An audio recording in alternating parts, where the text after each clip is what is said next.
Chalocha, it is what it is. Bana bamkara rodo kaiza beni Dabadaba FM na ini shares ravuku. Zori nikori kakera bana bamkara na rojena chipinga chote cha radio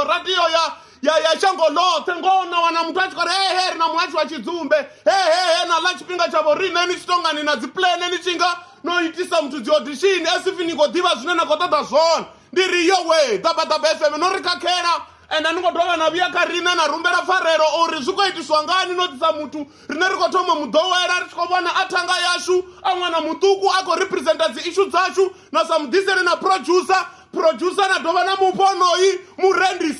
murendi sex ukofunesa zvitu kamsiango piwa angabo kwatela zone na initera blanche ama pungoso kotobeo la wana ngori ni adiwa zone ni mwana onuri ori cheraboso wetu ni domba sivenda zobe wazuru zune zuyemu opisa akoni no dibo akomente guy niko mukandeleza ruko nibona niko tambudza bafumakazi niko bakande kanyana zifanero ngori ka South Africa liso la uri bafumakazi kabalinganyisiwa ka position zine zifanana zabanna mara kazo no mukandeleza no muvaisa no itana zori suzawaze abako itazone songo chachimbira abola mtuno no mu promise contract onoita zvikorodo ririka chelete yawo yote inena mukorodo yone kabhateriwe chelete yawo wote ngori nomutamisela chipinga rikwazvifa zorivewoni na ukatulula ngori otofera ri ubvamiyani nari hayi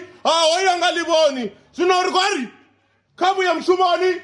with immediate effect aunana zvingo vana vamukala ndikwamburi ndi radio the ine always culture yone ndi ntivi vana vamukala Roneta nanga hava vathu vane vava vachikofonela radioni vana vamukala ndrini richisedza chifhinga dziawara dza vathu va ufonela dzimwe dzikofira na dza vahashi vana vamukala uno vahashi vane vatohasha zvidhuvanyana apa khaveke mara ni to wana uri awara dza muthu onotofonela radioni dzo dala ofira dza mushumi wa radioni rini ringa apa ni chitotechelesa nga apa ni chitopfa uchipfi zvinokhambikanya mushumo heri kombira hujena vafumakadzi vadzimbuya vuhadzi nivo tipfa ndandi sea water rini chikatiri izvo ndizvo tamusivo hude vadivi vane vakodotusa vana upfi khautojhenavo vana vatuku vosalawo na midi ine vakhoithogomela nivo tipfa uchipfi ndandi raulu rini wone na rolu wone ndiri nitivudzisori uyu muthu otorenga zvila zvifonu zvituku zva 30 na zvine uchifika ufoneliwe uzviputedza zvote ngakatihi vana vamukala rini ringa apo uchifika hai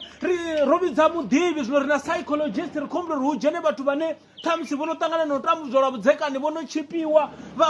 vahambe na vadivi nimo tipfa ndandi startupeko bva chitomboni chambupa Roneta ngezvo zvito radio khai zvikaidze ngauri hezvo zvito azvina mushumo Roneta nga mimuro ya vathu vatihi mani abantu vablokiwa vathu karatsukana tseya radio inoni yasumedza zori aikorisa petu ene ndiri nedzimanager aninyakufa zvine rafuna zvone richikori yowe Dabadaba FM shares ravuku riri rikombera vo vathu vaswa kaela radio kori rikutombera nonoyu